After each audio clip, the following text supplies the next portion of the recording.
A new Florida law cracking down on undocumented immigrants, signed last month by far-right Governor Ron DeSantis and set to take effect on July 1st, has pushed thousands of workers to flee the state.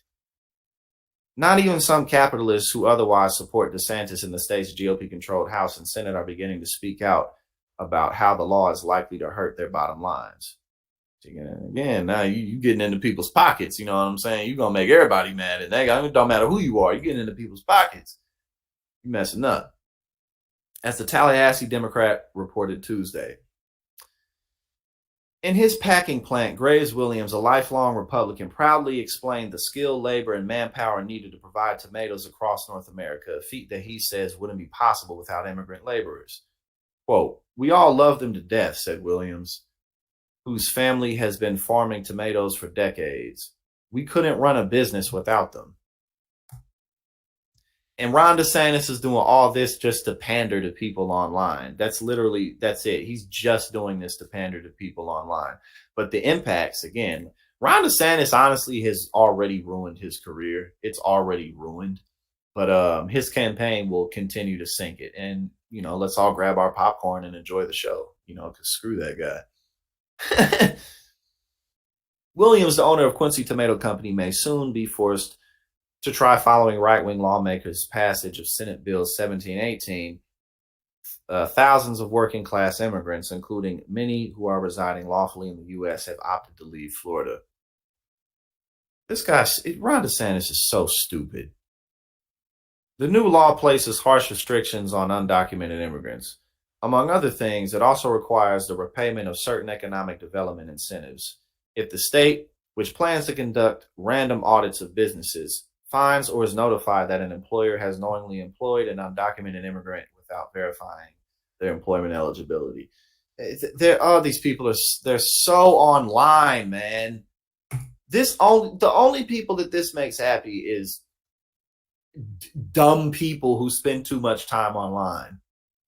I've even seen black people, who will say some stuff like, well, they don't support the black community anyway, so good riddance. Like, dude, shut up. That's such a stupid thing to say. Like, you're dumb. Like, you're dumb. You're stupid. Like, you are also overly conservative, and overly conservative black folk indeed exist. Like, dude, you're an idiot. Shut up. As the bill signing ceremony on May 10th, DeSantis, who is now campaigning for the 2024 GOP presidential nomination, slammed President Joe Biden's ostensibly lax immigration policy, saying, "We have to stop this nonsense. This is not good for our country. This is no way to run a government." Well, my brother, you need to shut up, because you got thousands of people fleeing it. You got all types of problems. If I was just to sit here and list his problems right now, and just be like, I would just be talking for like 10 minutes. But, it's kind of redundant, because this guy, he's so bad at this. Baby pudding, you know what I'm saying? Baby pudding.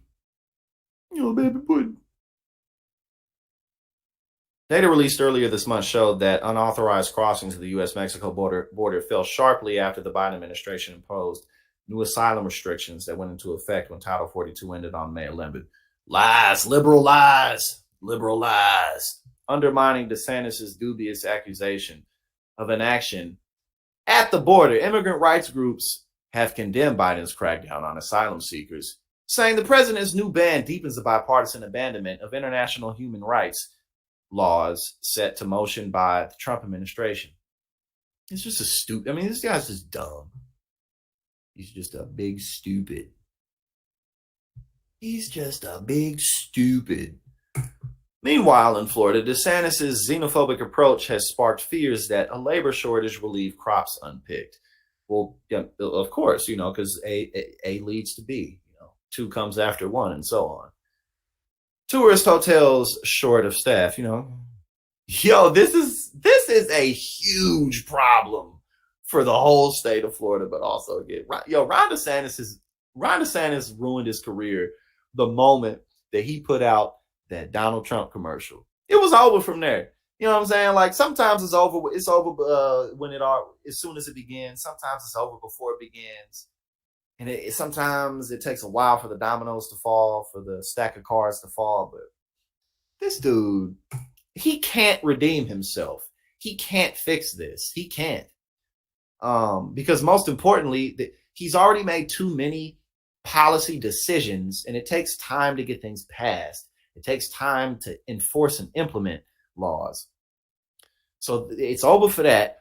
But also, he doesn't have the people and the social skills and the personality and the bravado and the presence to coax people in any kind of way, to soothe people in any kind of way. People don't like him. So he doesn't even have that going for him. It's not like, oh, he's not doing the best idea, but man, I love the guy.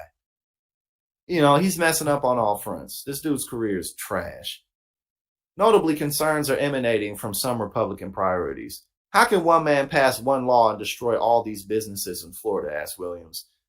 It's almost like he's doing it on purpose, Williams said. I know he's doing it for politics, online politics. But the end result, it's going to be hard. And so much of when people think of Florida, like they really, generally speaking, you know, like people who don't live there, when people think of Florida, they generally are thinking of Miami. You know, that's mainly what people think about when they think about Florida, but they're not thinking about all this impact, because the overwhelming majority is not Miami. And the overwhelming majority of Miami is not that one street, you know what I'm saying, where everything is.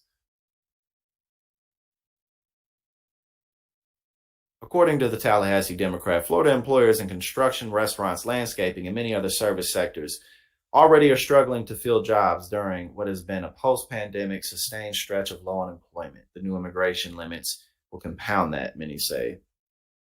However, the newspaper observed many business owners still refuse to speak publicly about the measure, fearing it could antagonize DeSantis.